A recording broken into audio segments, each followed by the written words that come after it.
is 10 o'clock. So I suppose I'm gonna have to click this continue recording button. Raise this button over here. And I think we got everything. Perfect. Let me just click around a little bit. Nobody in the voice channel right now, that's fine. I gotta keep in mind that I actually don't get notifications if... I don't get notified, rather, when people... Oh, this is a fun conversation. We'll get back to that later. But, how's everybody doing? Who do we have in the chat tonight? Weird. Open up. Some stuff. I stop fiddling around with this. How's it going, Bradford?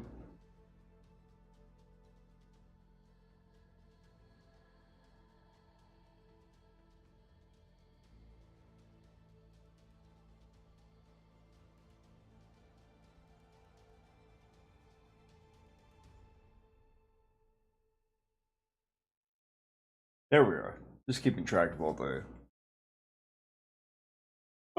this stuff. Alright, I had a couple of topics I wanted to talk about tonight. Rodrigo Beowulf. I have no idea who that is. He said nerd, so hello. You got back from your trip? Yuri, did you go to Brazil? Did I read that right, or did you go to some other Latin American country?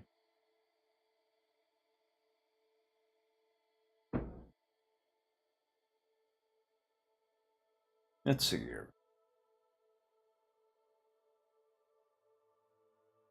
Brazil mentioned they're on to me. Alright. I think I know what that means.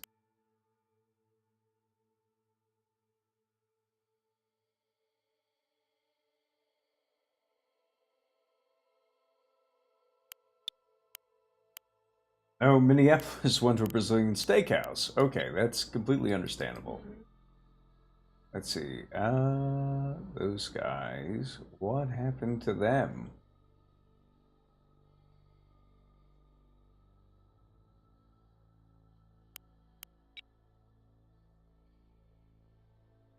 Two seconds. Ah, there it is. Alright. So, got a couple things going on tonight I want to discuss. I'm going to turn up the audio on the thing. Starter.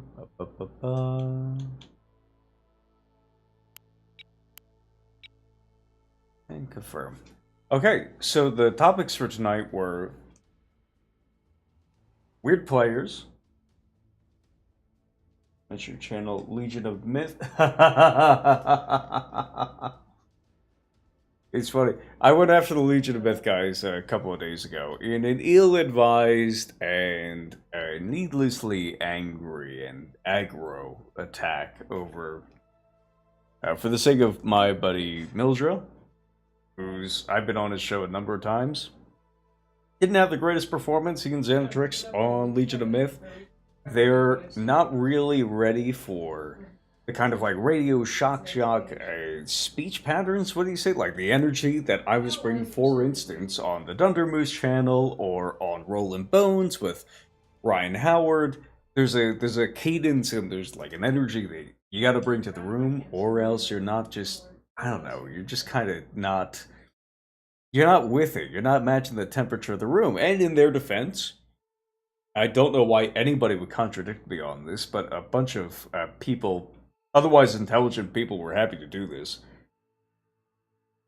were insistent that because they went on this other person's show, they should have known that there would be this temperature mismatch. And I said, I've been on Mildra's show about 24 times, I want to say. And half of those were probably for the Valley of the Judge Level Up 5e playtest. And I was, yeah. I don't watch Mildra's stuff.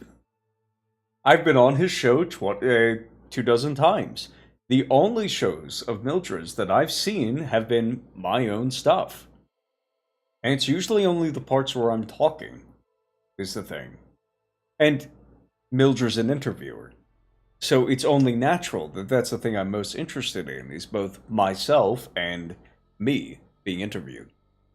Two very important components of those shows. And so somebody who's naturally like an interviewer and sometimes throws out like little quips or jabs or little sayings or metaphors that they occasionally butcher is not going to do as well in like a kind of like shock jock environment, you know?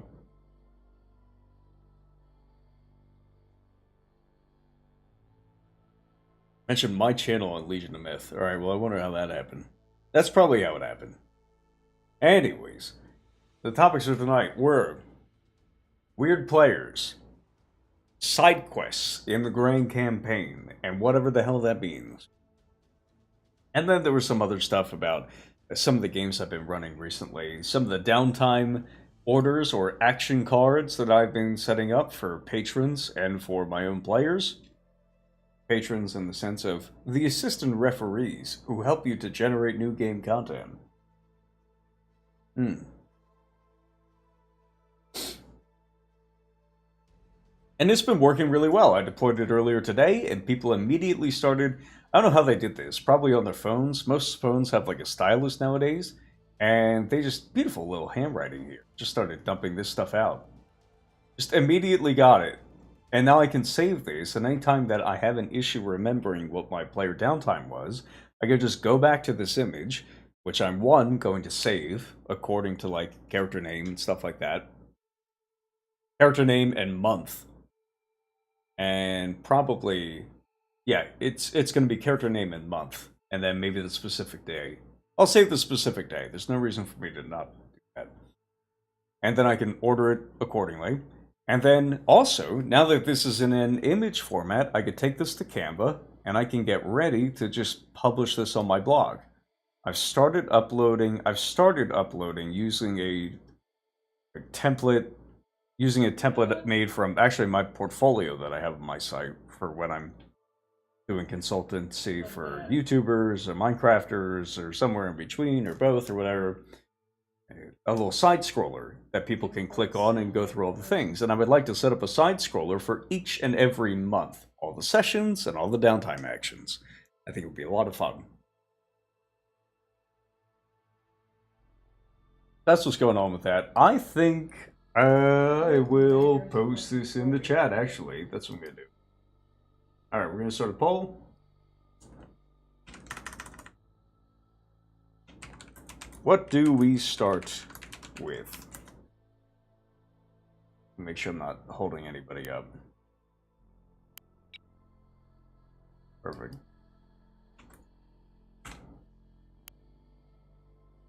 We're going to start with either side quests or weird players. I'm going to give you guys like a minute. The weird players subject is about people who do weird modes of play, who play weird characters, or weird classes, weird character options, you could say. And people who make up weird adventure hooks. We're close. A bit close here right now. I should log into a separate account and start... Let's get weird. I'm going to log into a separate account and throw the vote my own direction. Like I'm a bad DM. Alright, so that's pretty much a... Yeah. That's fine. We're going to switch over to this screen. Oh, that's loud. So I can talk and play at the same time. So, weird players. I'm going to start off with the background for this conversation to begin with. Once MD support. Answer fast. So, the way this came up is in a really common conversation that's kind of been floating around in my head ever since I've been listening to the... put these on for the moment, just so I could hang back and actually see things. Ever since I listened to Digressions and Dragons, a podcast from all the way back in like 2016 or maybe beforehand, one of my favorite D&D podcasts. Had about 64, 65 episodes, I think was the last one. I remember the Angry GM saying, it was him and Fiddleback, the Angry GM saying, it's okay that I banned druids. Or rather, it doesn't matter that I banned druids, because only 2% of players want to play one anyways. It was right after some survey came out. Yeah, alright, we're going to go topside, because nobody's mentioning anything.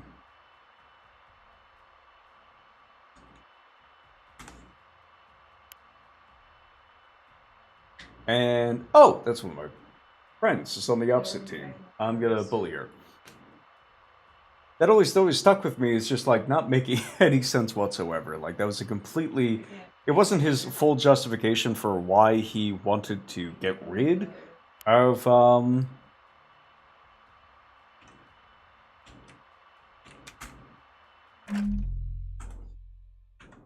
Why do people do this? See, it wasn't his full justification for why he wanted to get rid of druids, but it was one of these compensatory factors for, okay, yeah, like maybe somebody's upset that they can't play druid, but that's 1 in every 50 players, so realistically speaking, it just doesn't matter, who cares? And that, I knew that was wrong at the time, but I didn't know how to express it. It wasn't until recently, in a certain Discord server filled with pedantic people, I was reminded of this fact. Again, I've been reminded throughout the years, but, you know. Reporting. Awaiting orders, Commander. I need the... Shoot. Awaiting orders, Commander. Why I asked...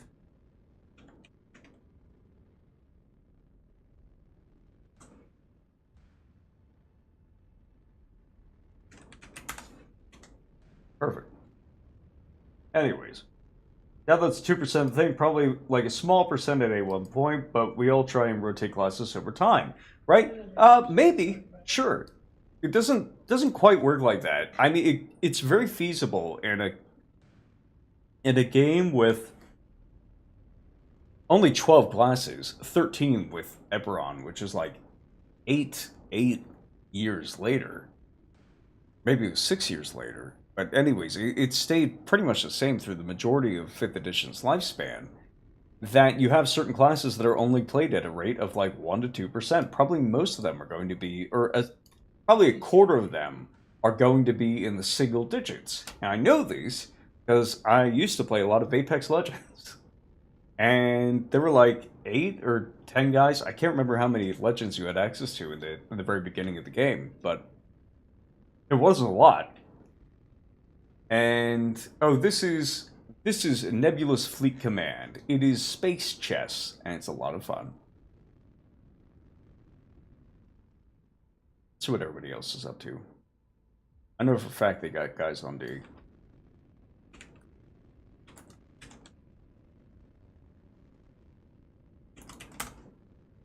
The enemy is securing Zone Comet. Force laid in. Actually, no, I'm gonna move like right here. This is entirely and this is 5E30 hero classes are rare. Yeah.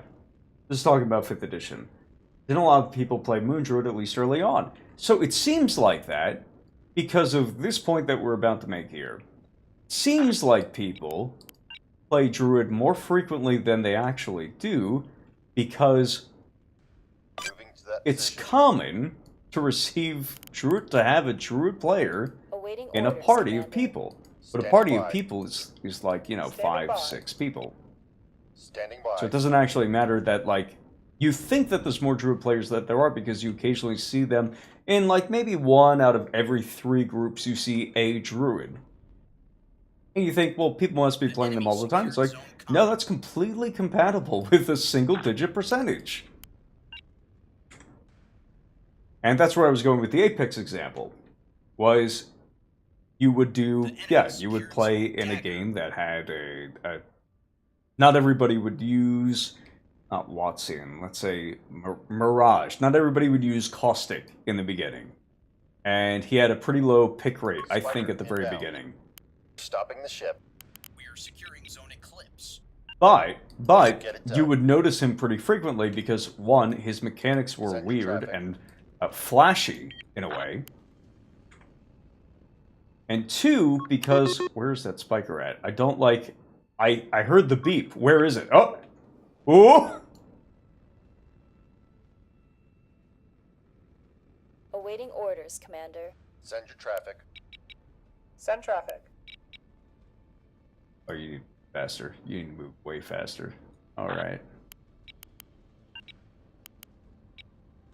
We're gonna switch this to relative positioning, and then we're gonna start sliding over this way. Moving to that position. So that's interesting. I wonder where they're gonna go. We have secured Zone Eclipse. Still on radar. I don't know how I'm on radar right now, actually. It's really annoying. So I should be clear. Receiving.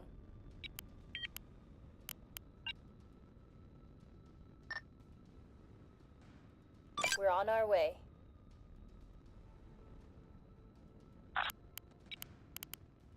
But yeah, so that was the idea. Is there's a lot more people in people are noticing druids in a way that doesn't actually correspond with their play rates. Reason this is relevant What can we do is because yes, not a lot of people like this is the start of the topic, really. Yes, not a lot of people like playing druids, and that's fine. But I'm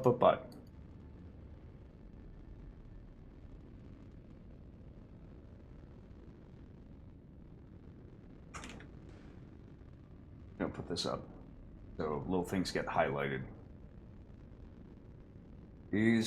Nope, that's not what I want to look at right now. I want to see the chat so I can look at the chat.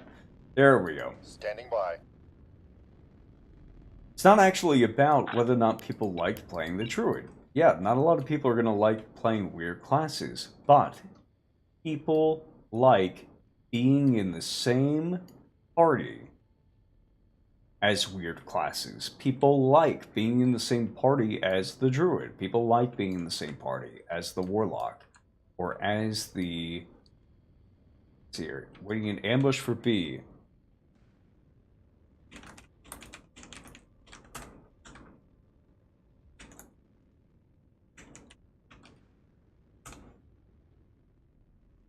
What are you doing?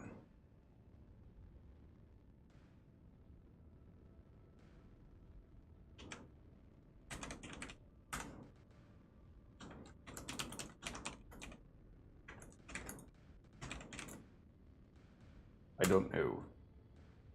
Moving.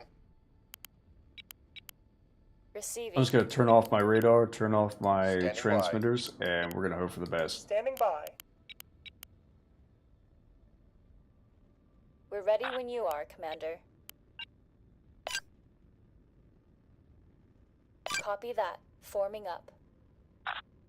Might be a Corvette with spyglass? Yeah, that tracks.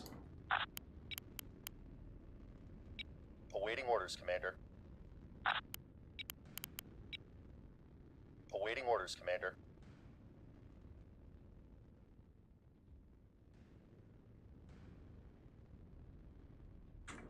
Anyway, so that's the idea.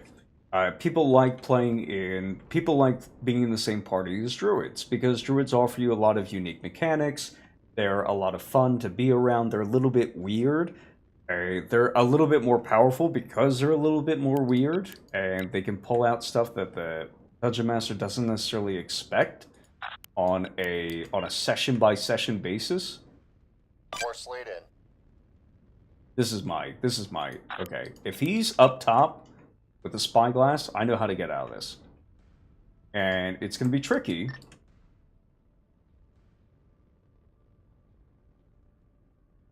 Force laid in. And there's a big chance that this doesn't go well, but I can do it.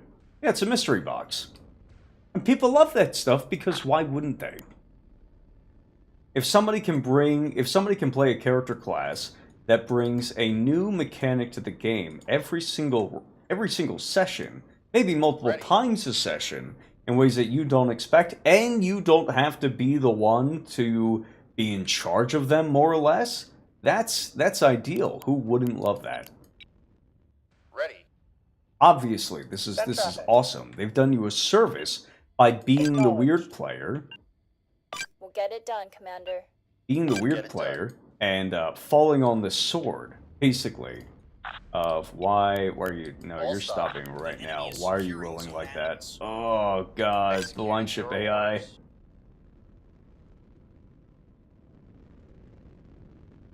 Oh, boy, oh, boy.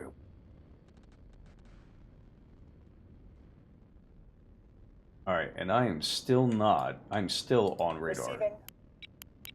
Send your traffic. Incoming missile. Receiving.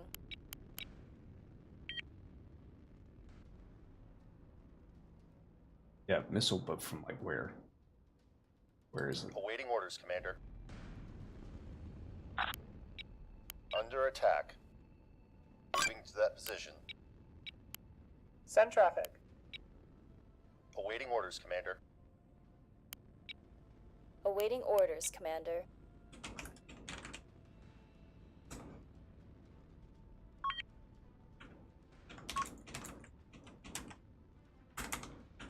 The enemy secured Zone Atlas.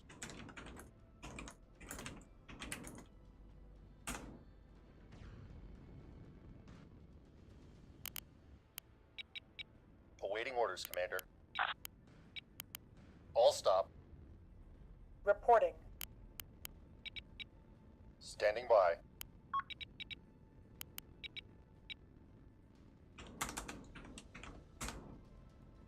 Ready.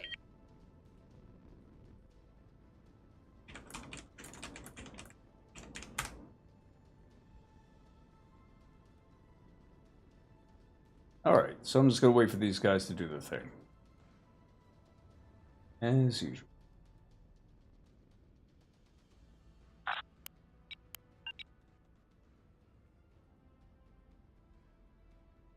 Moving.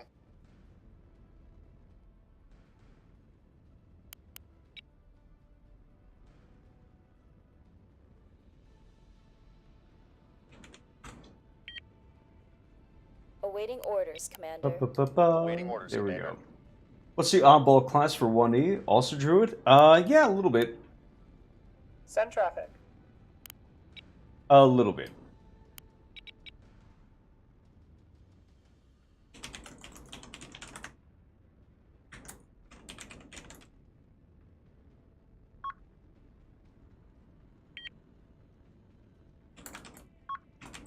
We are securing Zone Boxer.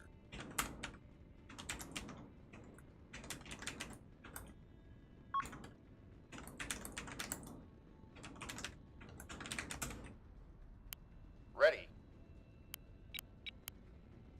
Send your traffic. We're ready when you are, Commander. Standing by.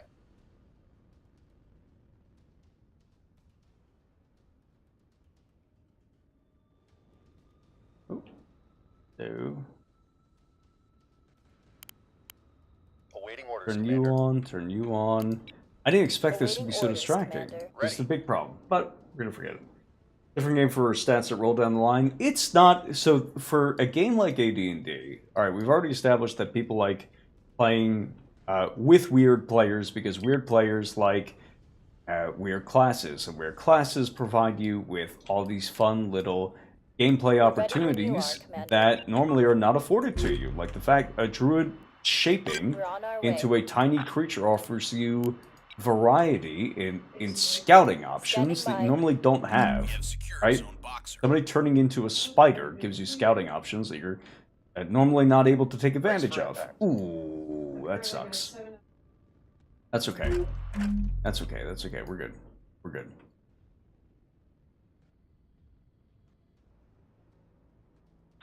And we're gonna send this one right over here. Moving. Wait, what are you shooting at? What are you shooting at? Firing on that target. They're gonna learn Yes. today. Send traffic. Yes. We've got him now. Preparing to launch. I'm literally just gonna launch a few rockets at him. My hope is Launching that missiles. the track quality is going to increase as he starts firing flak. Ooh, there's more than one.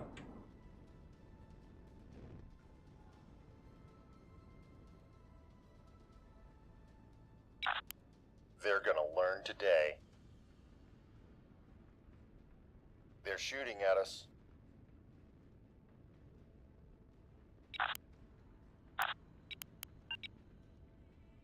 Commander, the enemy Moving. has locked on to Bless you. us. Let's see here. We're taking fire, Commander. This guy is still okay. Disabled. Understood. We're gonna have him start doing evasive maneuvers, and we're gonna have him Target start shooting acquired. at. Zone eclipse. So, Ready. somebody asked about Module lost. what AD&D First Edition would do as far as Stopping weird the play, ship. and that's a Not many missiles similar answer. Pulling Oh back. yeah, goodbye. All hands, abandon ship, abandon ship. Yeah, he's done for. All right, goodbye, buddy. left. Ready. Appreciate the sacrifice. Was that Reigns? Oh yeah. Emptying tubes. Opponent lost, Commander. Let's go ahead and dump everything on that. Heading there now, Commander, Commander. component destroyed. Orders, Commander! He destroyed a module! Let's see here, we're gonna go right over Standing here. by. The enemy Oh, that guy's secured gonna zone get caught eclipse. in the Awaiting explosion Destroyed, there. Commander. That's gonna be a little This is the bridge. frustrating. All hands, abandon ship. Rat. How far away is he? He's in the blast radius. So when it comes to first edition AD&D, the weird players are not doing. I'm just gonna have this guy do the all stop order. He should be a dude around here somewhere.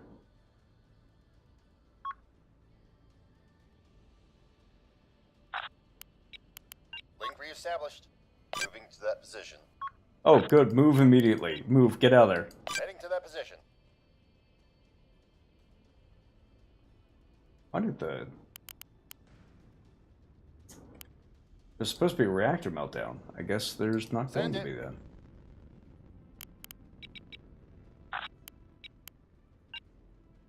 First edition, it's weird modes of play. Like playing with somebody who's interested in domain play. And for most people, they're really not interested in domain play. They're not interested in mass combat. They just want like the most basic possible experience that you can give them. It's totally understandable. It's not a failing on their part. They're probably not used to interacting with things on more of like a long-term scale. Acknowledged. Total War Warhammer is like a more niche game compared to whatever anybody else could be playing at that moment, okay?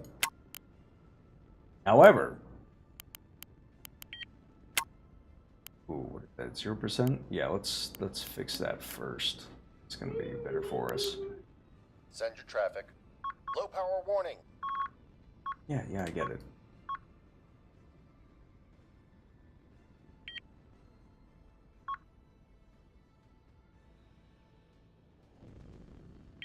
This game is not gonna go well, so I'm just gonna ignore it for a little while. I'm not even gonna have anybody to shoot at for a little while, because they all deathballed on a single point, right over here, and then did not capture that point, Power back on. even as they knew that the enemy was at literally every single other point in the game. They said, we're waiting in ambush on point B, where everybody else is over here, so there's nothing to do there. Just wish I could learn how to GM high-level characters. I'm talking Superman-level characters. Yes, I have some thoughts on that. A few thoughts on that, and I'll probably get to them. And in fact, let me answer that first. So I can kind of like reset my brain here, because I feel like I don't. This is going to be the subject of a video. And I'm stumbling through my explanation of it now, or I'm really not explaining anything. I'm just kind of like brainstorming. I have this mental barrier where I'm not quite sure where I want to go with these weird players, or if I have a specific point, or if I have a collection of points to describe people that I like. So for the question on how to, let's see here, how to GM high-level characters. Everyone wants things so simple, they should play an MMO. MMOs are not simple, dude. Not by any stretch of the imagination. I know that that's like the common phrase, but video games are way more complex because they give you way more bang for your buck when it comes to complexity. RPGs that get really complex don't give you... There's usually not a lot of adventure involved with those RPGs. There's a lot of... Here now, Commander. There's a lot of... You know, people being very happy for like, oh, you're gonna... I know what I'm worth. I can... I'm gonna run 3 rooms of this dungeon and you're gonna like it. I got nothing for you. You said, Mr. Welch recommended to me the module of Legacy of Blood, but unfortunately did not see what that module was trying to teach me aside from wasting my players' money. Yeah, okay. So, I've been writing up the How to Run section of Chilmus Valley, and I've been putting some text blocks down just so I could get stuff on the page and I could worry about making it pretty later. I said, it's entirely possible the pool of referees preparing to run this module haven't run high-level play. It's even likely that very few of their player roster ever had the chance to enjoy this kind of excitement. High-level play tends to act as a stumbling block to inexperienced referees, unprepared for the changing gameplay dynamics which players love, but ultimately alter how referees must approach the game. Boss monsters are no longer challenging threats. Players can switch positions around the map quickly. The wilderness is no longer scary, or a focus of play, I should maybe say. And players don't seem to sweat as often as they should. The inexperienced referee artificially slows down or even stops new magic items from coming into the party's hands. The party in turn gets more desperate for greater challenges, while growing frustrated they can't seem to get new rewards. The ref in training tightens their grip around the campaign, desperate to keep things from spiraling out of control. It's no wonder barely anybody makes it past 7th level in 5th edition. Now, granted, some referees would continue this bad play even if they did have some reference or guide for better games. We've placed some fun preventative measures in this module to ensure those people have a terrible time. Will either leave their control freak tendencies behind or leave the table entirely. You won't know until you find them. No spoilers. And then, new section there. But in the far more likely instance, the referees running this module aspire to run better games. We're giving you a massive head start. And this is my first answer to this question is if you want to learn how to run high-level play, you need to start with high-level play. Okay? The player roster begins at 8th level with magic items and other assets. You will never again get used to players getting downed in a single hit. Players won't go down at all without a combination of strategic errors, a sheer volume of encounters, asymmetrical challenges, and freak accidents. Players tend to sweat more as the resources tick down. That's where the game's tension lives. But in high-level play, the roster has many resources to decrement over time. Let's see here. I'm going to see. Are these guys still shooting? I'm just going to let them keep shooting. Securing zone Comet. Yeah, it's pretty fun. Oh, this guy's shooting. A little bit of gunfire as a treat. So, every time in high-level play, the roster has many resources to decrement over time, but the tension remains. Each time a spell or munition is checked off, the players are keenly aware of their diminishing options. as the day goes on, you might never see the players, you still might never see the players go down, but their character sheet will look like a mess of tallies and X marks. In short, referees can no longer take unconscious characters as the mark of a deadly campaign, only characters who are tapped out. And this is a very specific point. Because in low-level play, you get used to players dying and player characters going down as the metric of deadly campaigns, because it means that either they stumbled into a strategic blunder, or they got screwed over, or they didn't play their tactics right, or some combination therein. That's the failure state of screwing up, and there's some expected ticking down of resources anyway in the campaign, but in low-level play, players have so few resources to begin with, that's really hard to distinguish what a tactical failure versus a strategic failure looks like. In high-level play, these two things separate. So if your referee is flipping over the table because suddenly your players have access to teleportation, or wilderness encounters no longer pose a significant threat to them, it's because they're used to low-level play, and they're a referee, and what else would they be used to? So this is the other aspect of this, is player success. I say another unexpected transition is the rate at which players succeed. They no longer need to retreat and flee as often. Their characters they hit harder. In this game, encounters and objectives can no longer be placed in the hope that players will just be more tactical just to avoid failure. They can brute force stuff is the thing. The challenge of high-level play lives in strategic decisions, choosing to support one companion over another, take a faster route through the swamp or a safer route through the forest, and decide which cities and factions to save or destroy. And in other words, players are challenged through exclusive, or seemingly exclusive, we'll get to that, choices which will have repercussions down the line. Okay?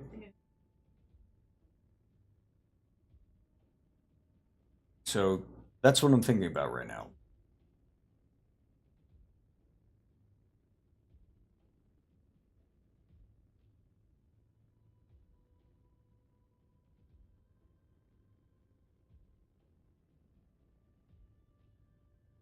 All right, I'm back.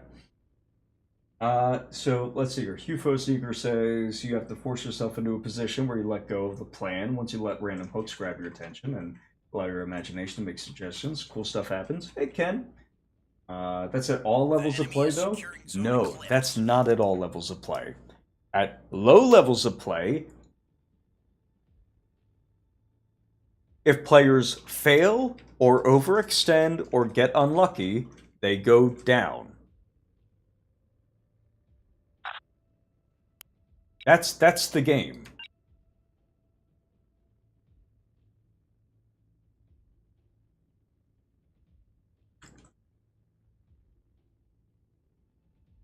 Let's see here. Moving. That's the deal, is they go down.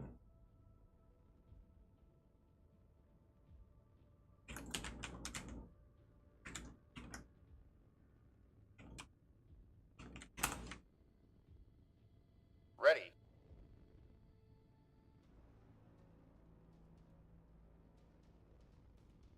Anyways, Ready.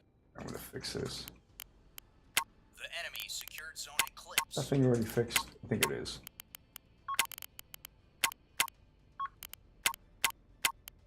Cool. So, let's see here. The enemy is Well, the securing players zone decide to Boxer. do with it as part of the challenge, and they could always make their own challenges.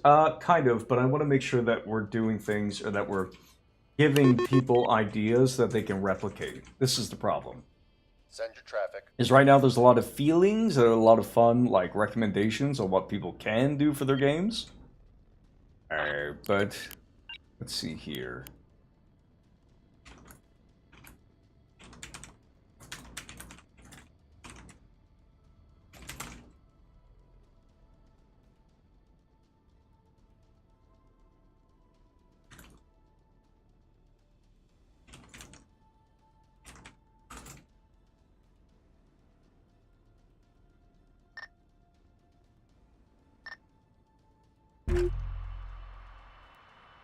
Heading there now, Commander.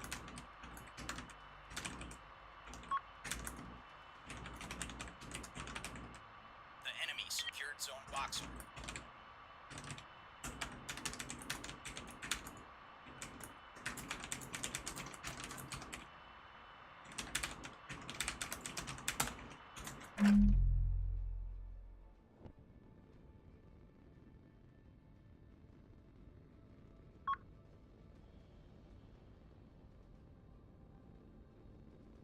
There we go. Anyways, you should know, to make what I'm talking about more concrete, you should know I don't want pitches, YouTube videos, great for that. I want actionable advice. I want a how-to, a strategy to consistently design good, high-level adventures. Okay, so this is where it comes in. It's not a natural cap. It's basically a natural cap. We spawn on the same side.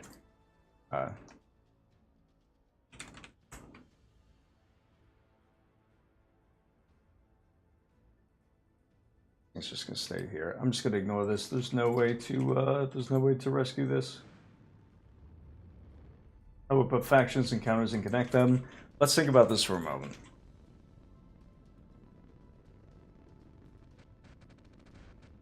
So encounters, this is the biggest one, is our player characters. Let's see here. The rules, monsters, and environments of Chilmus Valley are conducive to a high encounter volume per adventuring day, and your accompanying encounter manual provides rules for converting other monsters to the proper hit points, attack bonus, and others for the sake of satisfying, challenging, but above all, quick encounters. The average adventuring day spent at a location with lots of loot, enemies, and all other levers for action and drama should include at least the following: 6 combat encounters, 4 traps, 2 environmental hazards. We're being locked up. Further, your players are likely to bypass combat encounters through tricks and traps of their own, as well as with the use of reaction rolls, a mechanic explicitly designed to offer unexpected friends in places of hostility.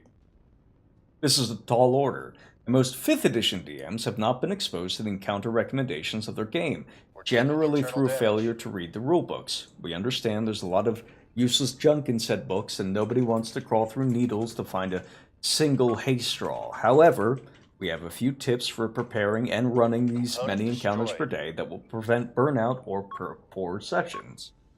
And this is the key here. Module offline. Module offline. Ooh, yeah, people are dying over that. That's fine. I'm just gonna retire. Confirm. We're out of this fight. I don't think we're gonna make it, Command. Number 1, single encounters are never challenging. As a ref, you often won't notice how hurt the party is until they fall unconscious. After all, they deal just as much damage with 1 hit point as they do at full. Players are challenged through odd scrapes and bumps throughout the day until resources and hit points are just low enough to inspire panic during difficult encounters, not by throwing a single meat bag of hit points and damage and calling it a day. That's the biggest one. Is you don't need to be super tactical. You don't need to be a tactical mastermind or strategic mastermind to challenge your players. You just need to be able to run the combats quickly, and you need a little bit of luck. You need a little bit of luck. Okay? If you put a bunch of skeletons in every room, and it's just 4 skeletons, and every once in a while one of those skeletons gets a hit on the players, sometimes they'll be a little bit reticent to spend their spells, like, I'm going to save that for something else. I'm going to save it for when I really need it. And then they come across a creature that's like, I don't know, 10 hit dice, or we would say CR10 in 5th edition language. And it just smacks them down.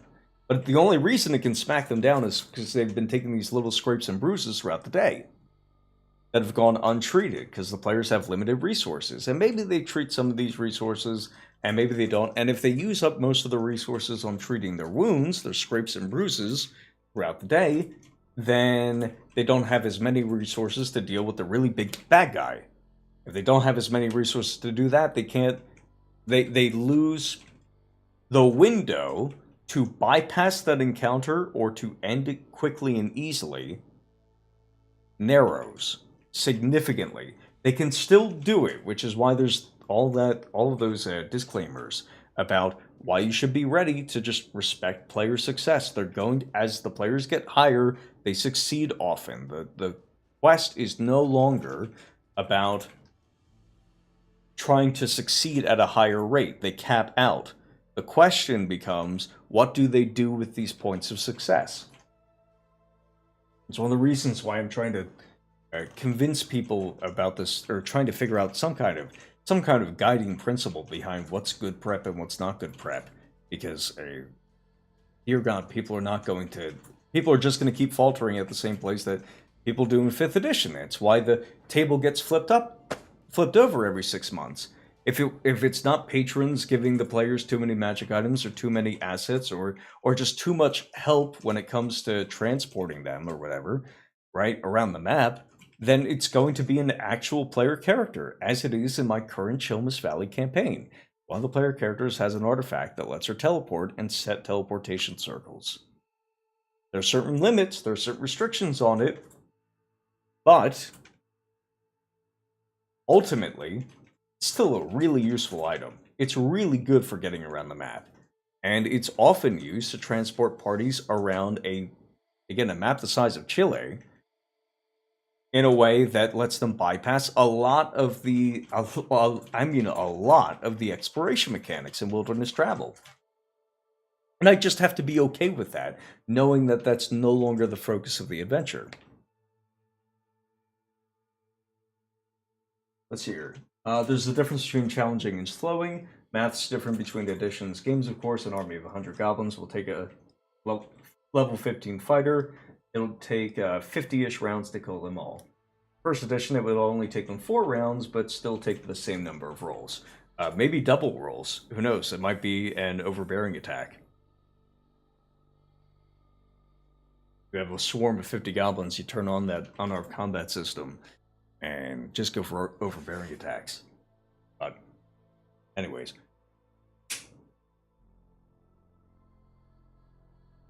So yeah, so that's the idea. Is like respect easy encounters, don't overinvest in monsters. This is a really useful one. Okay, so as the players get higher in level, you can have it becomes far more reasonable for the faction structure of different hostile NPCs or hostile factions, I guess. For the leadership structure, there we go. That's the word I was looking for. For the leadership structure of different hostile factions to include multiple people in a single location who are more challenging. And you can base this also off of PC actions, but we'll get to that maybe in a different video, or maybe I'll drop some thoughts here on it in a moment. But we've already told you not to not only deploy 1 encounter per day, but here we speak to a different issue. It's common for game masters to get awfully concerned with whether their special big bad evil guy is living the correct number of rounds and speaking the right words per minute. This is not an activity for tabletop RPGs where players may save and expend resources for encounters they perceive as being more or less difficult, or focus on bypassing encounters to get more done in an evening. As impartial referees of this module, you will respect the time and decisions of your players, and the medium as a whole by extent. We can hear you asking, am I just supposed to never have fun with the bad guys? Or, deploy many deadly encounters. Of course we want the referee to enjoy themselves. A particularly deadly location should absolutely provide the referee with a chance to flex their tactical muscles, much as the players do so often. We just don't want you to make the game worse in preserving the deadly factor of a single given encounter. The middle ground here, and I hate that term, but I can't choose anything else at the moment. I should say the guiding principle here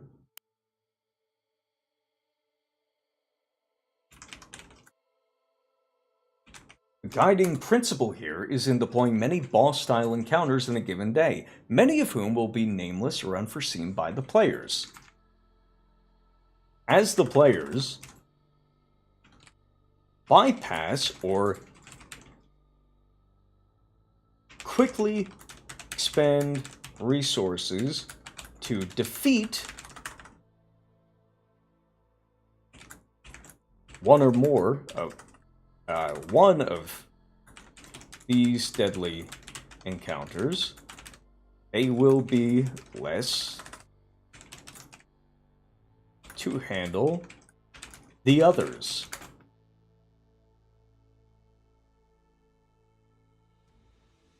Okay, so the idea here is that your bad guy there's a bad guy at the there's a leadership structure that as the players level up is generating more leadership, right? As they get higher in level, it's no longer just about what the normal encounter tables say. You're looking at factions that have been kind of propped up, that have been invented. Here's the Red Hand of Doom has this specific leadership structure. It has this many lieutenants. Each warlord has this many axes or hands or whatever that accompany them or are used on certain missions. Heroes, basically, or anti-heroes.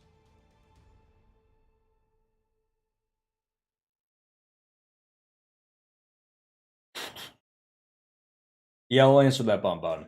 Don't worry. So the idea is here that every time they go to defeat one of these guys, if that's something they care about, right? If that's something they're concerned with, every time they go to defeat one of these guys, he's also got two other guys in his pocket who are pretty handy themselves. And this might produce a situation where the boss was easier to defeat because of research or sneakiness or just the sheer number of resources expended to kick his ass than his nameless lieutenants, and that's totally fine. If one of his, you know this one big bad guy, and you know that he's resistant to flame, and he's, or sorry, no, you know he's weak to fire, but he's got all these contingencies in place, so you bring a bunch of counter spells and dispel magics along so that you can get rid of his magical wards, and then you can dump military oil on him as you please.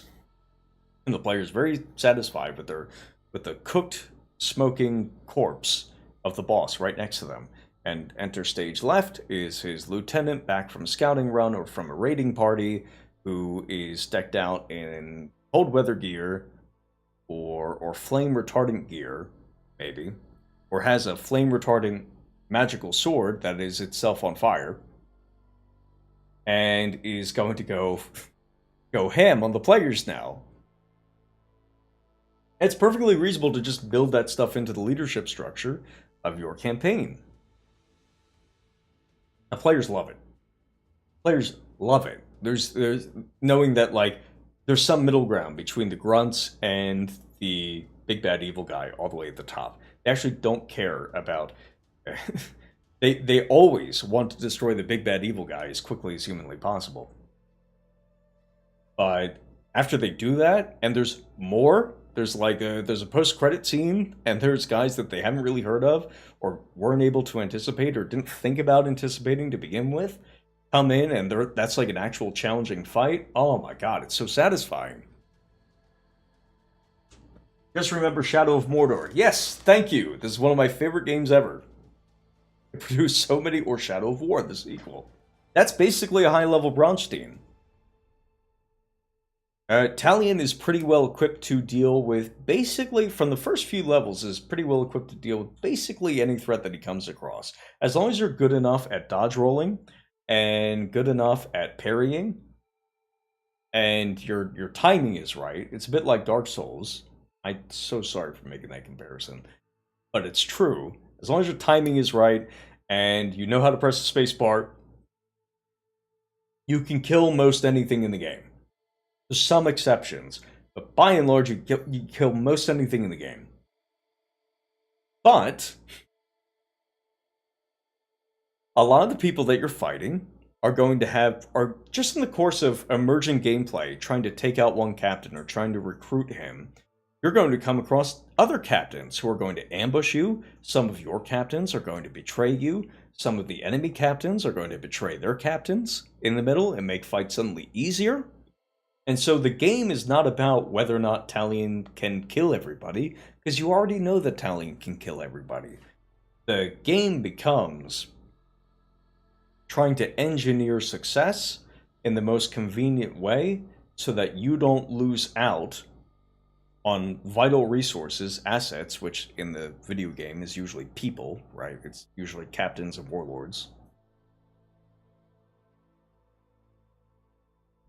You're trying to avoid missing out on them, because then you're going to have to build somebody else up from scratch, and that's going to take you time. And during that time, somebody else might take over one of your strongholds or kill off one of your captains, right? It's this management game of you already know that you're going to succeed.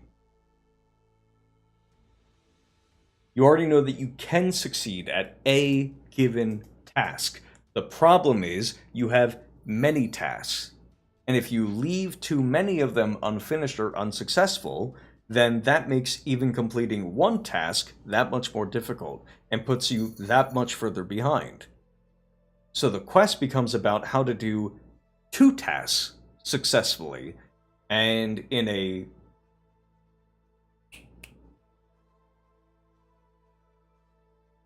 fast manner, right? How to avoid having your time consumed. It's the most valuable resource you have. Welcome to one-to-one time, folks. The quest becomes about being successful in many places at once, and that's difficult. That's resource intense, and it requires a world. It requires a campaign. Okay, it requires a campaign in which there are many things to do at any one given moment, but you can't do them all unless you're really good, and that means that your referee has to be on top of his game, or the players have to be incredibly supportive. It's really annoying to hear about players constantly saying, "Oh, well, we're going to go to this dungeon." Like, I changed my mind halfway through the session. If you delay it for a session, that's fine. If you then never go to the dungeon, I think that's just kind of rude. It sucks. You could deal with it. I've dealt with it, but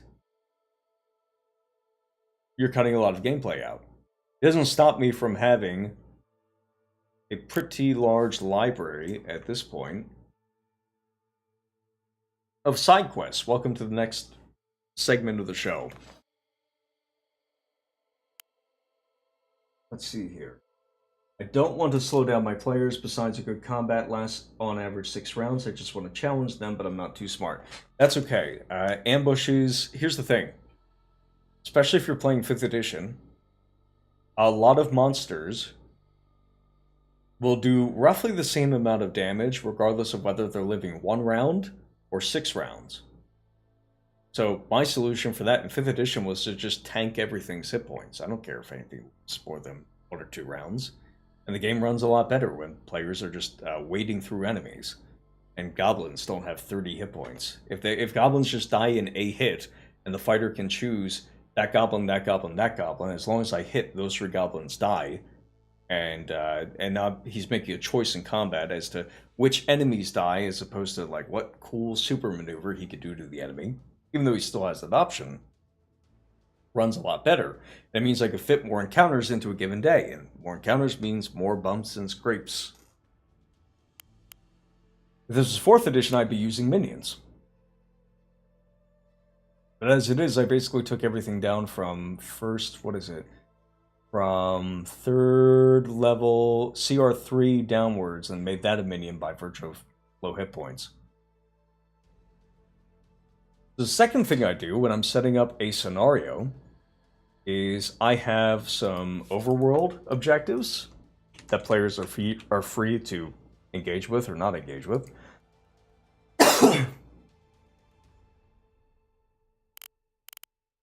And those are things that are the point of the module.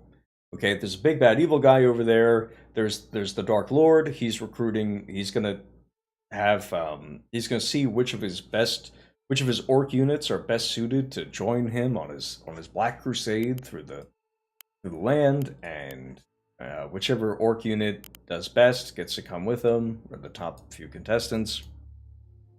And that's a point of the campaign. And then there's another guy over here, and he's a wizard, and he's trying to resurrect some god, and players can help him, or the players can kill him, and then there's Assassin's Guild over here, whatever. Those are all elements mixed in with loot that are designed to trigger events in the world. Like if the players, let's say there's a dungeon, there's a rival adventuring party going into the dungeon. If the players don't collect this loot before the rival adventuring party does, then the rival adventuring party is going to take it to some other guy on the other side of the map, and that guy is going to get a new lieutenant.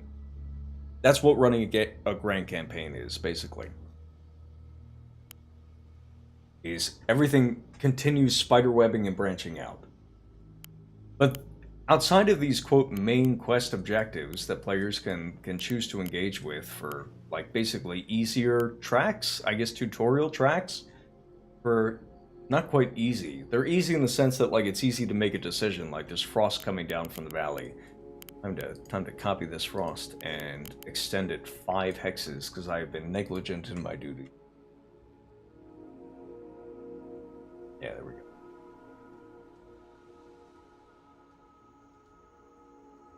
They have that option, but in the meantime, there's all these different side quests going on. And then we come to the side quest portion. What is a side quest in a grand campaign?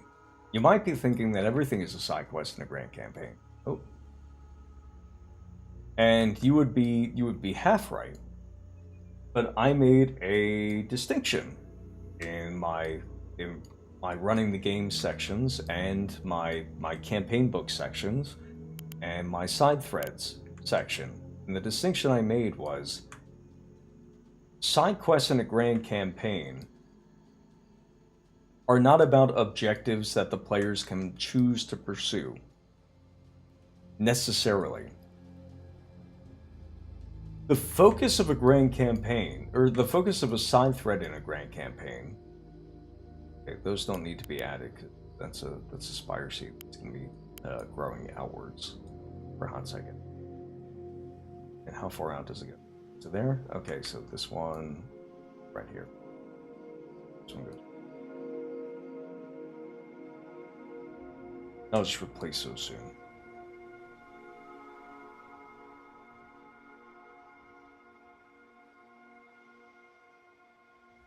What a side thread is, in the context of a grand campaign... Wait, nope, that one doesn't be there. In the context of a grand campaign is a special context for the random encounters that your players come across. So there's things in Chilmus Valley called ritual sites, and a ritual site can burst items, it can enhance spell slots, it can enhance magic, it can inflict curses on people or turn people or things into monsters, and it's for bad witchy stuff. And the players are going to come across these ritual sites in the course of just random encounters, and they can solve them for loot and XP. But there is... Alright, that's the first row done. But there's an additional context to this, where if I scroll down here, I have a side quest called the Witch Queen. And the Witch Queen,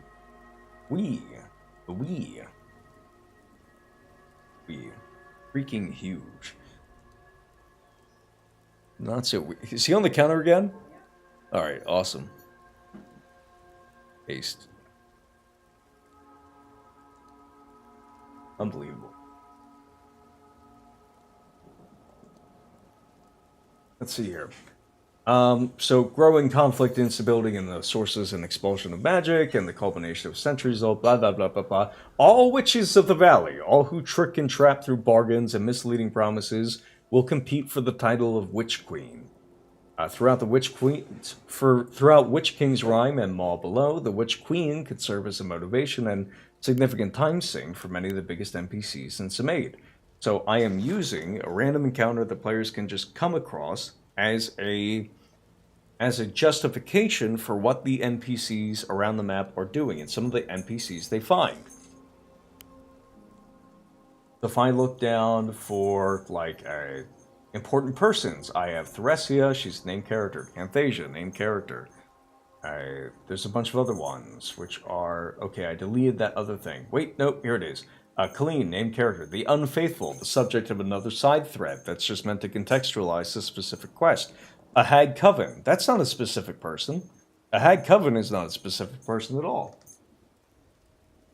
The players are going to come across hags in the course of adventuring, and some of them might be more powerful than others. And it's perfectly reasonable for, if you come across a Hag Coven that's at a ritual site that's trying to do a ritual thing and succeeding, they're pretty good at it, that they're competing for the title of Witch Queen. And so you have an NPC, you have NPCs now that you've randomly generated just by the players adventuring, but now slot into a wider, it's not a story, it's just narrative context for what's happening around the valley. There's another one here. You, the player, can participate in this. So if one of your players goes in and starts tithing these ritual sites to themselves, then they can compete for the title of Witch Queen. And that means that they're competing with all these other people. And so they're going to go on adventures. They're going to go through the wilderness. They're going to meet random encounters. And some of those random encounters are going to produce this one event. Or this one type of encounter, really. And nothing about that is changing gameplay at all. But there's this narrative, there's this context for why these things are happening or why they're present that the players can take advantage of to seek bigger and bigger foes. And to pit some of these bigger and bigger foes and nameless low-level foes against one another in a way that their attention is not necessarily on the player characters. We're justifying why their attention is not necessarily on the player characters. It's a lot of fun.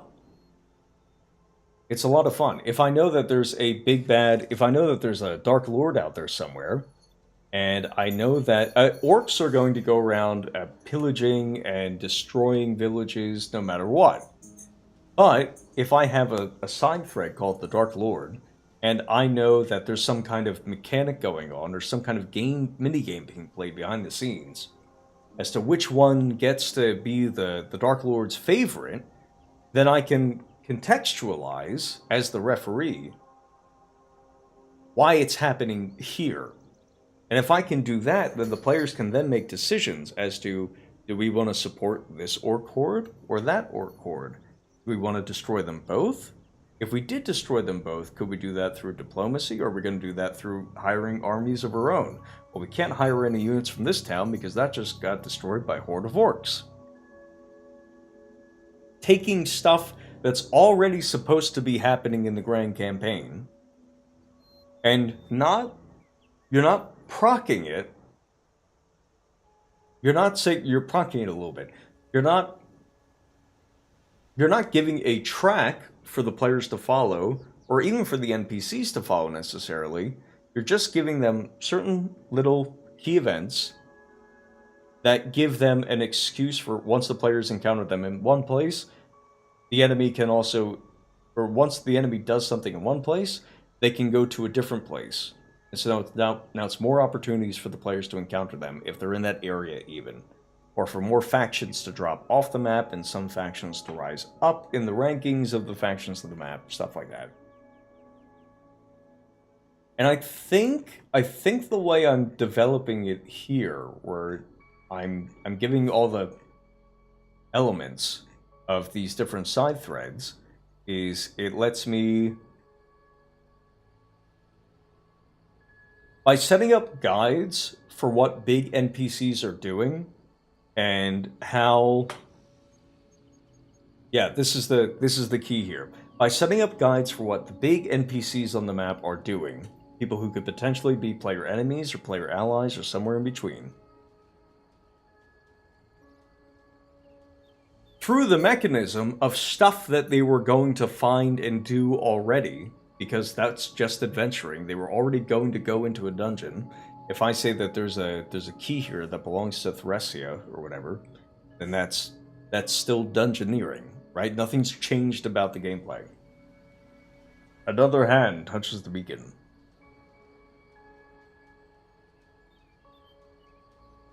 Then I've given new referees an opportunity to say, okay, I actually don't have to make any kind of like dumb plot line or whatever.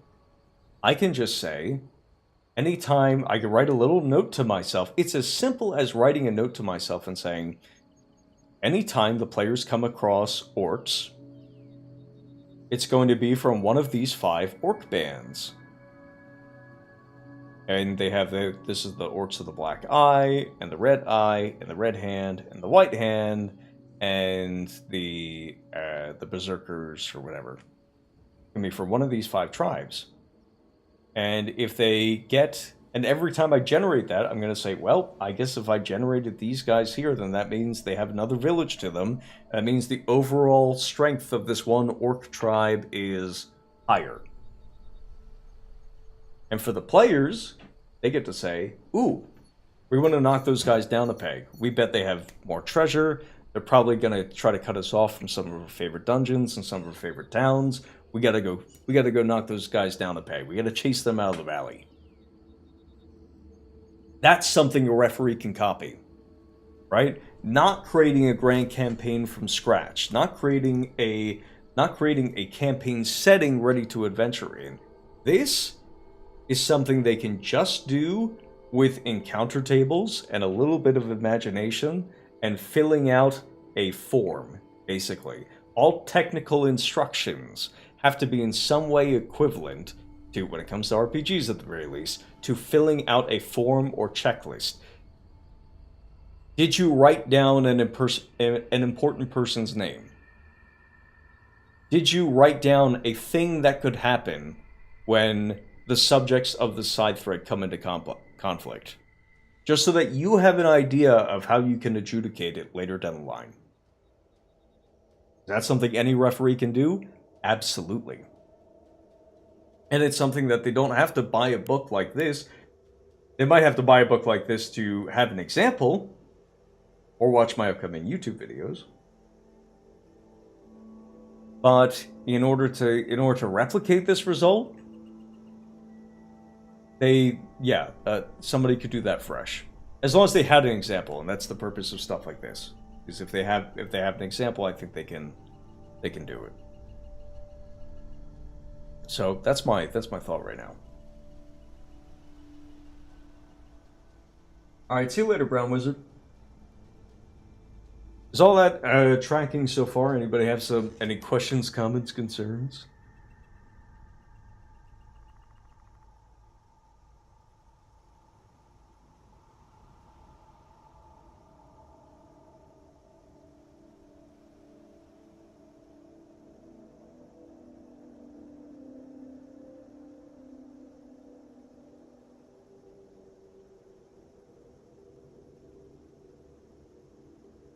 I'm looking at that right now.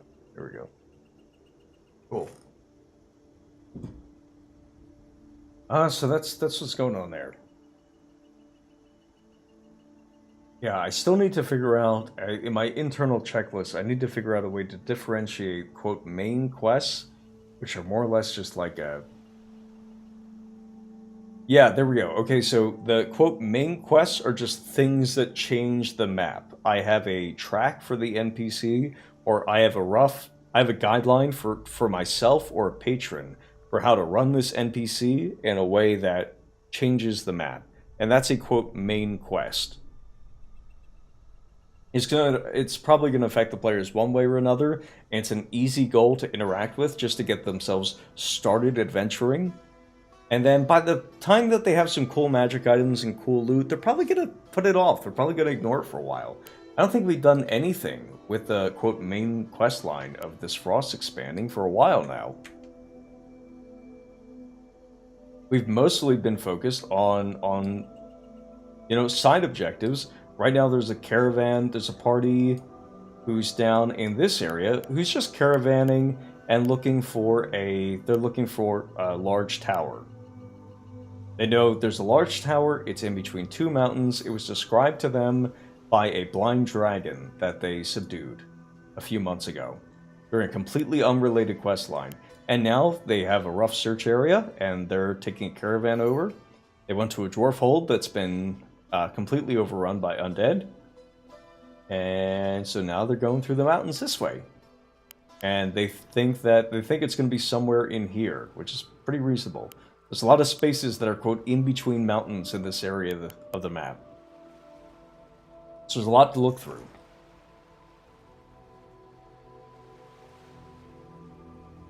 Let's hear. I'm fine with prep, but what I usually prep are desirable things and obstacles to get those desirable things. So I'm thinking what I need are more desirable things. Like make the players want to own a city. No. No, not necessarily. No, I don't think so. I don't think so. I think...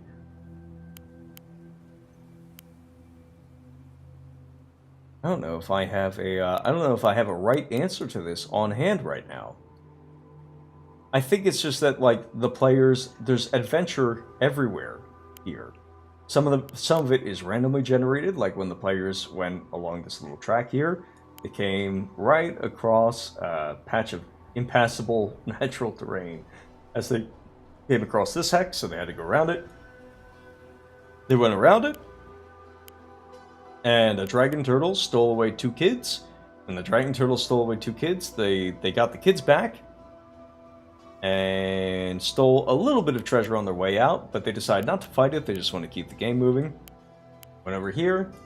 This dwarven hold over here. I rolled up a bunch of random encounters. And I even did, you're not going to believe this, folks, I did an Appendix A dungeon.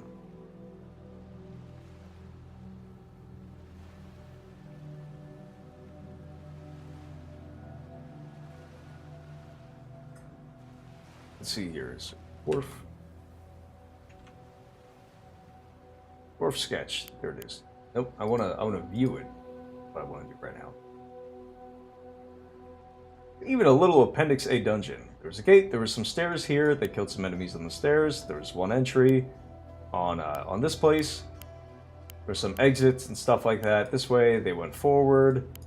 They went right on the y-axis. I rolled up a monster on some stairs here, and there was a dwarf who was fleeing the monster, one of the last survivors. He was trying to lead the undead away from his kids. They went down here. There were 2 parallel passages. One was small, one was big. They decided to go through. I justified that. Oh, this is the emergency maintenance shaft. There's a little electrical generator in here, and a monster. I rolled that up as a treasure end monster. There was some stuff they could get from the generator, and the generator did a little bit of damage to the surrounding enemies if they attacked with metal, which they did, of course. And then there was all monsters in this room that I rolled for, and the kids were in this room, which is a much larger chamber. And I rolled up in the next room. There were more monsters, so I just had like this zombie ankylosaurus start bashing against the door, while the kids and these guys were also bashing through the door. I think there was a vent over here that this boneless started moving through, and so it was all pretty much all randomly generated, except I don't have tables to generate these guys. So, got an example of a good asymmetrical challenge that you've thrown at the players. Well, the biggest, I don't know if I have a good one. Let's start off here. The obvious one is this. This here is covering the valley. And because it's covering the valley, that constricts their adventuring locations somewhat. As one example of an asymmetrical challenge. Asymmetrical challenge 2 is an army. I don't think there's enough material out there to provide the players with guidelines, or at least ideas. Say, oh, well, the players should be thinking of it themselves. Well, the players aren't pseudo-medieval soldiers. They don't know where the food supplies are stored. They don't know what a siege looks like. They don't know what effective sabotage looks like in the context of running a siege. And nobody does anymore in the context of there's magic here. Most players will come up with the vague idea of like assassinating the camp leader and getting the army to retreat that way, right? And that's a pretty good first start. But the players came across the White Orchid Cairn. And the asymmetrical challenge here was that people inside the White Orchid Cairn thought their princess had been stolen. And they were correct. What they were wrong about was they thought that the princess was out in one of the camps out in the wold. The Frost Sylvans of Zaphane's armies attacking them, besieging their fair city. So the players went out and they did some combat and stuff like that. In the middle of a large push on the enemy, or a large push by the enemy onto the cairn, and they went out to find what they thought at the quote leader's camp, and figured that the princess would be there. One of the players, instead of fighting the enemies here, what one of the players did was they used disguise self, I'm pretty sure it was, to make themselves look like Kings of Fane, and order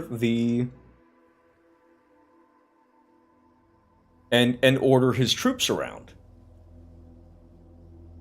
Specifically to learn where the princess was. And that's how the players learned that it was back in the White Orchid Cairn. That's an example of an asymmetrical challenge on the basis of knowledge, right? The players, not everybody knows what the correct answer is so much, but the players have a lot of resources to figure out what the correct answer is. And they have a lot of ways to figure out what the quote correct answer is, right? They could have just killed everybody in that camp and figured out that the princess wasn't in there that way. And then they could try to draw, maybe they would try to draw forces away from the White Orchid Cairn, or maybe they would start hiring people inside the cairn to perform specific tasks for them so that they could figure out where the princess was. So that's information asymmetry. That's a little bit harder to copy, and I don't have the technical language manual for that ready just yet. Curses and diseases, like cursed magic items, for instance. As long as you're playing a game in which removing a curse is not simple as casting a single spell, and it could be 5th edition if you have unique curses, which have unique rules for how you get rid of them. You could either try to cure them like through a ritualistic way, or maybe you could cure them through just brute forcing the magic, but in a way that has a chance to fail. That's an asymmetrical challenge. Ditto for diseases. Where attempting to screw with the disease or curse might actually damage the person who's currently suffering it. Here's another example of asymmetry. So, remember how the players took a caravan up here? They found the players can handle a dragon turtle, which they encountered over here. The problem is, the dragon turtle has two kids that he's stolen from the, he just swallowed up the canoe and disgorged it in his air bubble kingdom lair, whatever, in his lair. And he leaves them there. Those two kids, the players can hold their breath long enough to get down to that air bubble, and they can fight a dragon turtle. The problem is, the kids cannot hold their breath long enough, and they can definitely not fight that dragon turtle. So the asymmetry there is in, if the players choose the goal of saving the kids, because they decide they want to do that, then their options narrow somewhat. Their default options become a little bit less useful, like directly engaging the dragon turtle, because that might get the kids killed. Just running away might get the kids killed, because they're probably going to drown, because they can't hold their breath long enough to get back up to the surface, otherwise they might have tried that already. So there's an example on the basis of companions, basically. You have to, going back to what I said earlier, between making multiple choices. They want to get rid of the dragon turtle. They want to save the kids. Party A wants to get this magic item, but getting this magic item releases this other enemy that they don't want to deal with. How do they have their cake and eat it too becomes the tension of high-level play. And players are pretty good at figuring out answers to this, but they can still fail, is the thing. That's where the game, I think, naturally scales, is in having multiple objectives, any one of which the players could do quite well, even flawlessly. But they want to do all of them. And they have to choose between some of them, because they can't... if they spread the resources too thin, they're going to start doing many of them poorly. And they might still win, but they're going to sweat the entire time, and they don't even really want to try to do everything at once, usually. They're content to chase down 2 threads at a time, maybe, and hope that the resources they get from those 2 threads make it a little bit easier to pursue the next threads which have advanced in some way. Right? That's what they're doing with all these side quests. They know eventually they think eventually... Sorry. They said themselves they would eventually like to take out Zafane through some of the options that they have available to them. They could storm his castle directly. They don't actually have to keep the Frost at bay. They're thinking about just maybe killing Zafane. Fair enough.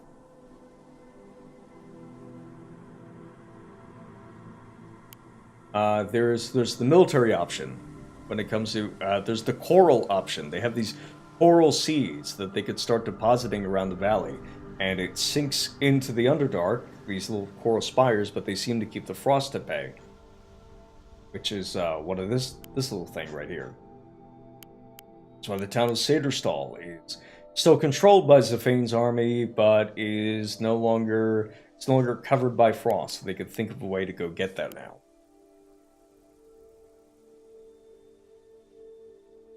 Yeah. Okay, I think that's a general explanation of what's going on there.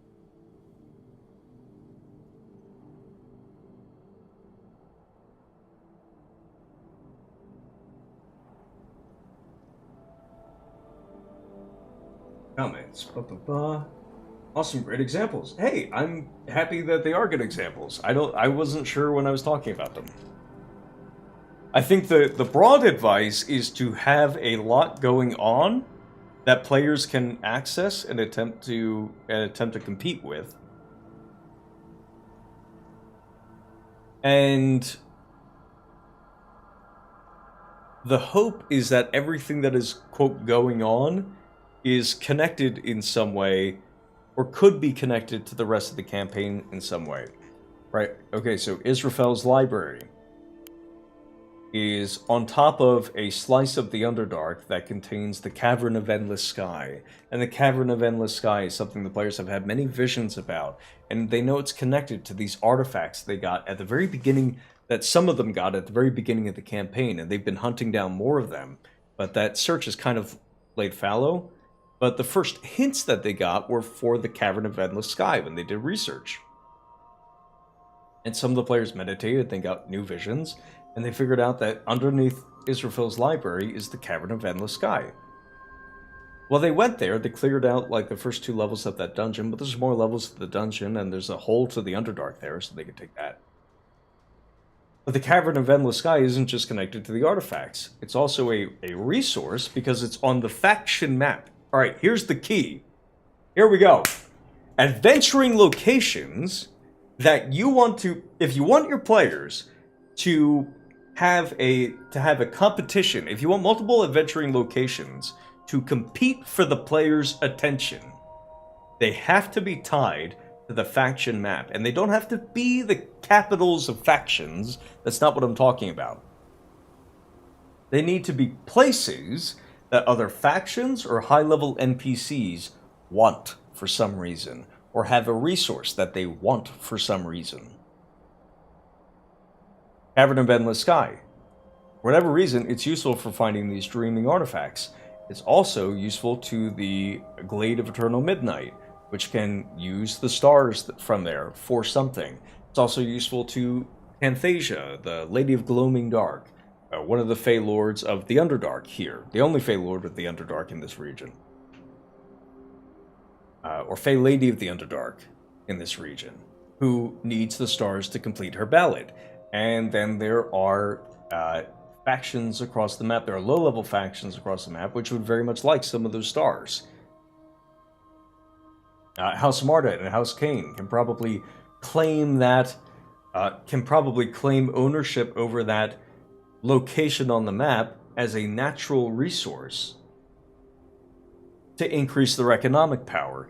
Probably any faction on the map can claim that resource for increased economic power. Maybe something, all right, there's a faction over here that produces coral spires. Whenever they drop a seed into the ground, it destroys the earth and sends a spire into the Underdark, and the surface world falls away into the Underdark. Maybe there's a special interaction there with the Cavern of Endless Sky. I don't know. Maybe it destroys it. Maybe it supercharges the spire. Who knows? But it's a location on the map that many people here desire. And because of that, the player choice expands to... It's not quite as simple as choosing which people to support and which people to sabotage and which people to ignore. But it's awfully close. The web that's underlying what I'm trying to describe right now can probably be summed up as choosing which factions to support, ignore, or sabotage. And the players are going to, going back to the side threads, are going to support, sabotage, or ignore just by virtue of, or sorry, more specifically, sabotage or support, just by virtue of adventuring. Because I have a fair mechanism of contextualizing how events on the campaign map through normal adventuring affects factions on the campaign map. So I think that's going to be, I think that epiphany I just had there is going to wrap up into one of our videos on how to create the spider web of all these overlapping, all of these connected factions that people can take advantage of. It's just the idea that there are locations besides cities on the map, these wells of natural or unnatural resources that both patrons and players want. Patrons, players, and NPCs want. Basically, any place the players are interested in should have reasons for factions to be interested.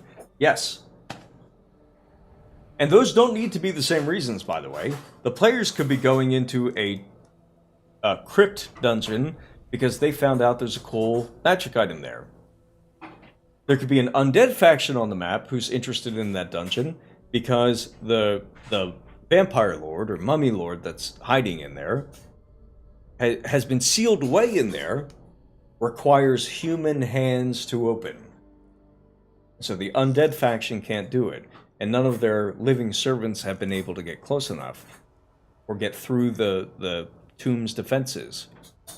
And now I've contextualized why there's a rival party in the dungeon. Just by putting this, that prep, it is prep. It's a loaded word, but who cares at this point? Nobody's replicating this style of play, so I might as well go for it. So I have ownership over the language that I choose to invent here until people can accurately replicate the results of our campaigns without flipping the table over every 6 months or after 2 sessions. God forbid they should make it 6 months. God help them. By prepping a little node of gameable context for myself, I can point to random encounters in the dungeon, and I can point to locations in the dungeon, I can point to magic items in the dungeon as being something that the players want or just happen to come across that's of interest to another faction. And by their actions, they're not interested in the Mummy Lord or the Vampire Lord. They don't even know he's in there. But just by passing through a couple of doors to get to a different item or section of the dungeon, they open up the crypt of the Mummy Lord, and now there's a Mummy Lord faction on the campaign that's activated. I gave an example like this in the video called Your First Adventure. I said, we're going to roll up, let's say that we roll up some kobolds, and we roll up a room that has traps in it, and we roll up a room that has a magic item in it. We have a magic item of some significance that was trapped, and there's a bunch of kobolds outside the door. What's my narrative context for that? What's my faction context for that? There's a faction of kobolds. They want that item.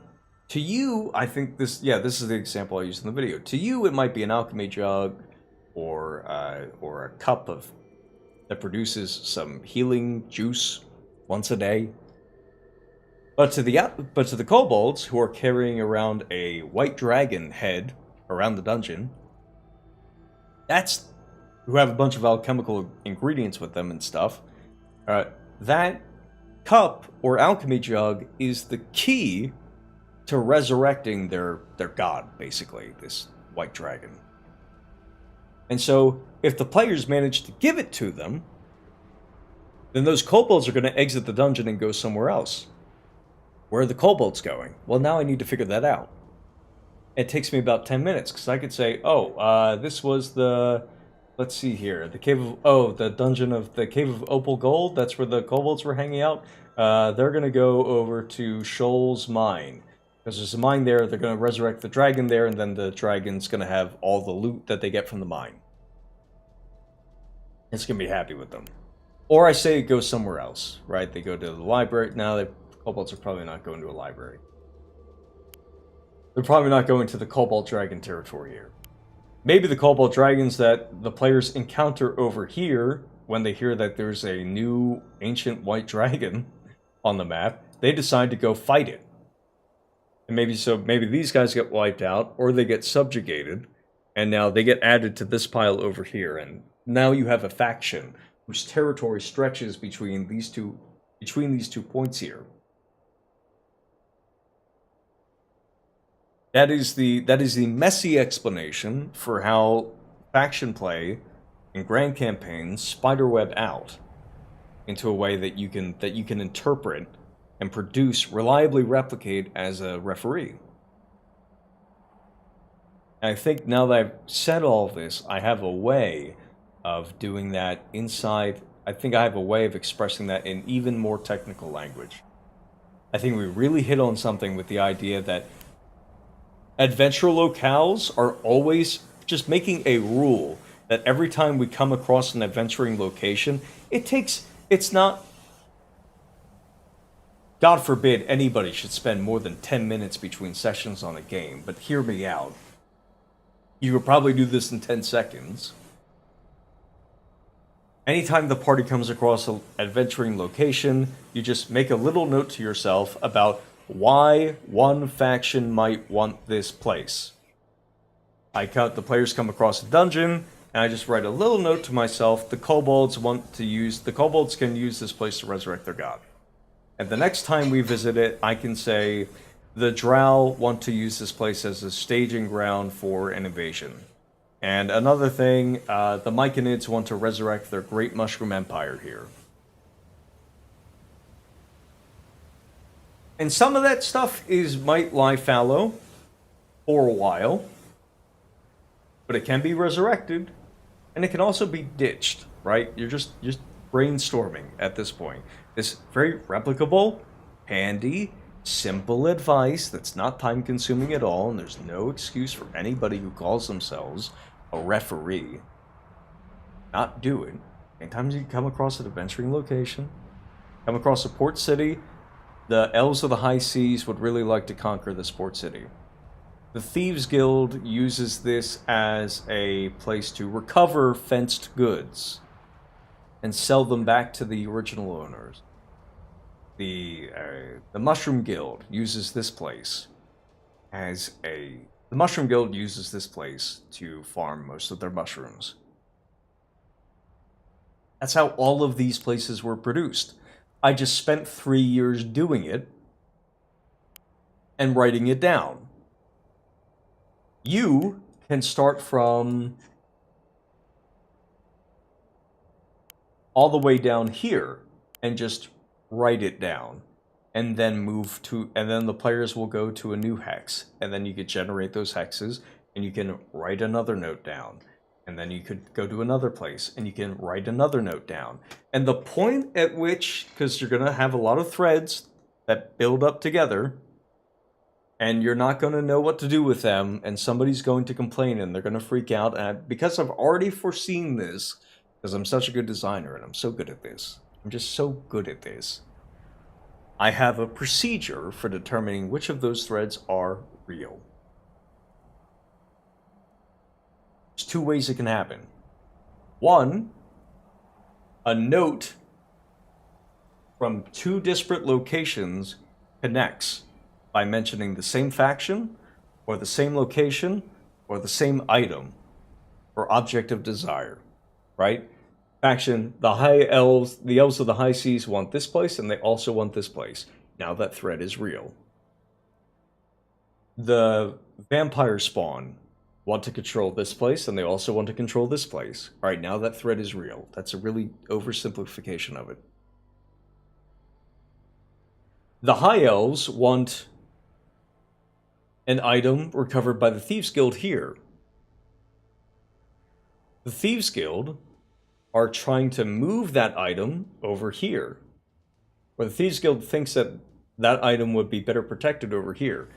I don't know why I'm pointing at my screen when you can't see my finger doing that, but you can see my mouse, so maybe I should do that instead. Okay? Oh, super simplistic. Once two of these idle thoughts connect, they're officially a thread. Option number 2 is whenever the players interact with that thread and adventure with it. So if one of your threads was the Myconids want to restore the Great Empire here, and the players do something to support or sabotage that, then that thread becomes real. If the players decide at the first dungeon that they either kill all of the kobolds to prevent them from resurrecting their god,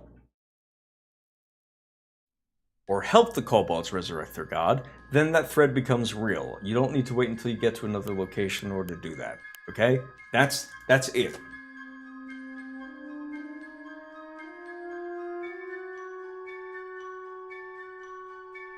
Yeah, here we go. Some stuff will be hard to quantify as a leveled reward or obstacle. Once factions are treated as dynamic things, information, map resources, etc. can be big draws or leverage for player goals.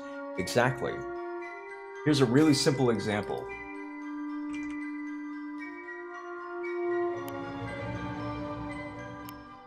Really simple example. Okay? Some of you are patrons, so you'll be familiar with this stuff. Let's go to Loathlunik. No, that's an active patron, so I'm not going to do that person's thing. Let's do Morgan's Sickwork. This grove is deep within the swamp, cared for by druids investing themselves with spores and the crawling things of the woods. Let's see here. Additional details. The grove can't be upgraded until defenses are secured at the bottom of the abyss, or threats within 3 hexes of it are eliminated. Final note, the druids are wary of spreading this information to outsiders.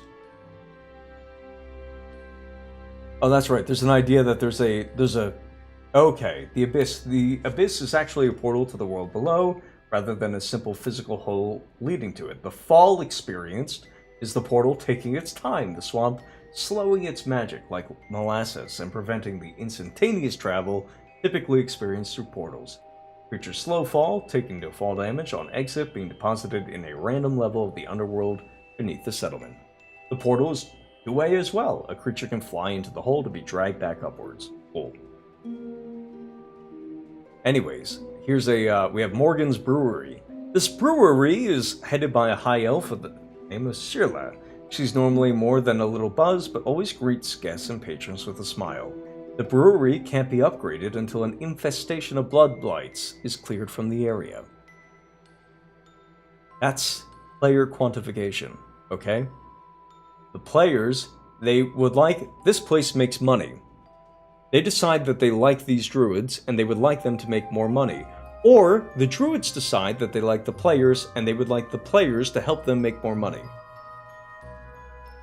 Or amber, right? Then it's not just gold, but whatever. Leave that to the side for the... druid money... leave that to the side for a moment. There's something happening behind the scenes you don't understand. Alright, just take it all on its face for a sec. They could hire the players to clear out the blood blights. And the players can either support, sabotage, or ignore. Alright? And so now this could be a place of interest to them, And if it is a place of interest to them, they have a quantifiable means of supporting or sabotaging this place. And if it's not of interest to them, they just ignore it. These are all little, this looks like a lot of text, I know, but every single one of these is, every detail about this settlement is something you could build one line connected to one session at a time. You don't have to. The biggest thing that I've been talking about with grand campaigns recently is everybody thinks that, like, oh, it's a grand campaign, it can't start in a tavern. No, it should start in a tavern, or maybe inside the dungeon. Maybe that's a little better. Start inside the dungeon, you can get away with that. You let the players know that they can make their way back to the tavern as long as they survive for the next hour. And then you unleash them upon the world. Upon the campaign.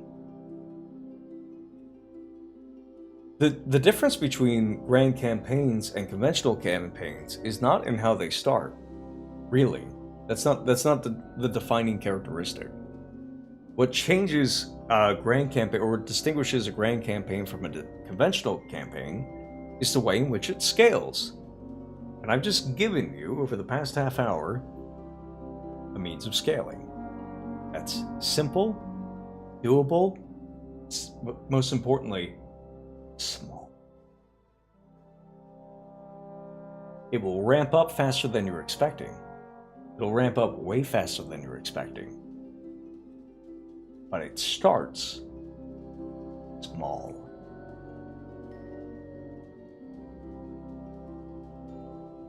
All right. I think those are all my thoughts. Does anybody have anything that they would like to I don't know, ask about?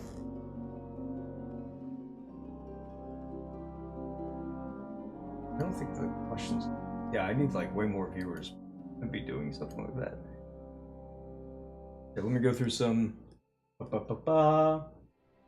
awesome, great examples. Basically, any place the players are interested in should have actions interested in. Sager, yeah, that's why I'm thinking that I need to learn high-level appropriate rewards and obstacles. I know that I have started to make villain-based campaigns. Perhaps it will help. You don't have to make a villain-based campaign. You just have to make, again, these little threads. And then you can start, you can build up, and maybe it's a matter of random generation. Probably is. Alright, especially if you're playing the older games. Those wilderness encounters will have you coming across enemies that no level 1 party would dare even look at. And, by the way, will probably not end in party death, because the party has a really good chance to evade monsters as long as they're not traveling with an army of their own. So you could come across a beholder in the woods in 1st edition AD&D and not die, because you could run away. But I don't know if you could actually come across a beholder. Someone will check me on that. But replace beholder with some other scary thing. Suddenly, because that big wilderness thing exists, you can contextualize why the town was attacked by orcs, or why there's orcs in the area, or why there's some other nasty thing in the area. There's a mind flayer elder brain somewhere around. Alright, maybe it's mind controlling the goblins that are nearby. And you've already generated the goblins, and you've already generated and then at some point later down the line you generate the mind flayer brain, and you've acquired this completely natural, not prepped, not forced at all, completely natural connection between two events in-game that are suddenly a faction. And now you could run that faction yourself, or you can find one of your buddies to go run that faction. Probably go find one of your buddies to run that faction. Well, your buddy's faction needs some enemies and maybe some allies, but really some enemies and people that are neutral to them. So you roll up one or two and place them on a map somewhere else. Probably just by going through the random encounter, the wilderness encounter charts, and you just keep rolling until you get something that's big. Once you get something that's big, alright, that's enemy number one. The Elder Brain has an army of goblins, and it's fighting the dragon with an army of kobolds, which is fighting the fire giants with an army of orcs. And now you have a faction game. I don't know, man. It seems like something anybody could do. It seems like something everybody could do.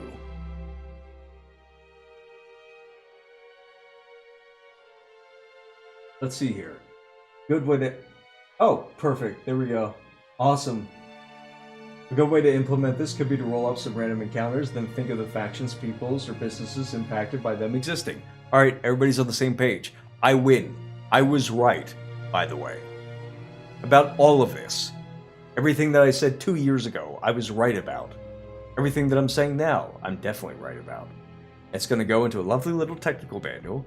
I'm going to expect all my friends to retweet it, even though they're upset that they didn't get to it first, or that their 6-month experiments kept getting ended by somebody flipping over the table, and just stupidly promoting yes men who weren't taking advice also didn't work out. Turns out we gotta go right back to the words on the page and write the fucking thing out. Don't worry, I did it for you. Welcome. Would love to see this recontextualized for a Palladium RPG campaign of any sort due to how bad Palladium is at proper user support for proper play. I would also be interested in that. I think I would need, I don't know if I could do that with, I would need somebody who was experienced with Palladium. Here's the thing, folks. It's really hard to write this out all on my own.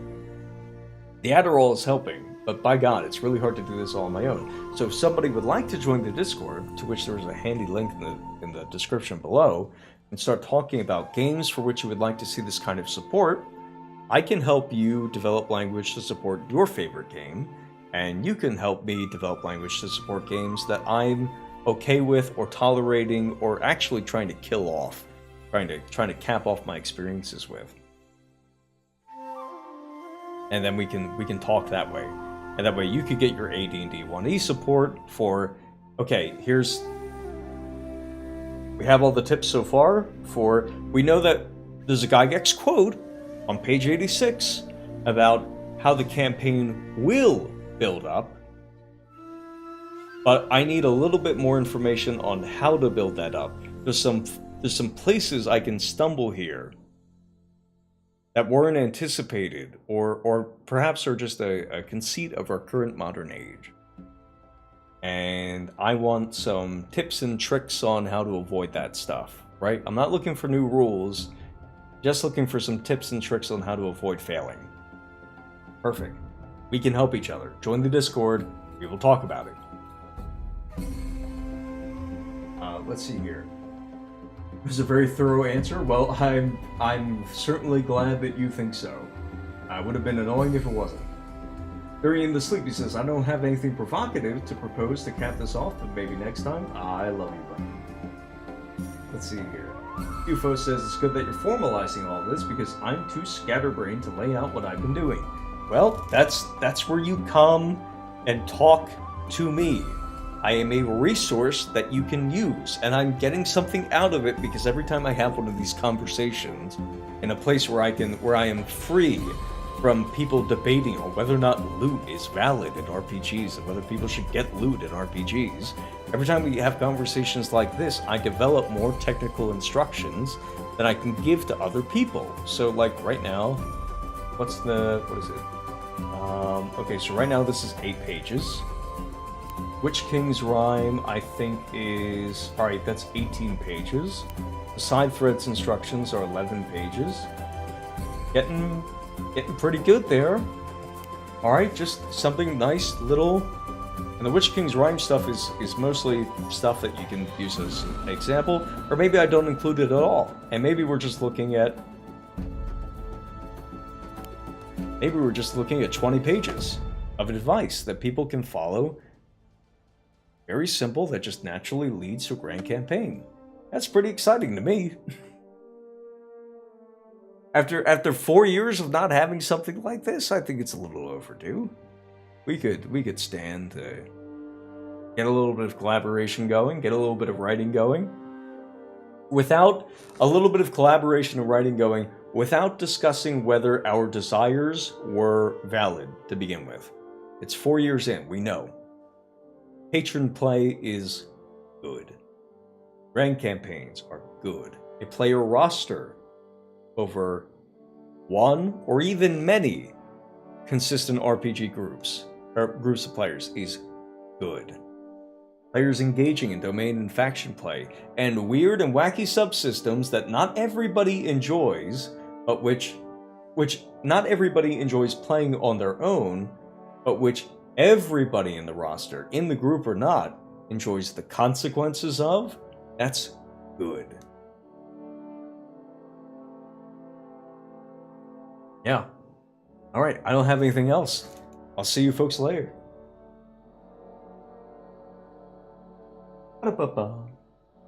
That was really good. That was really entertaining. I better see you folks in Discord.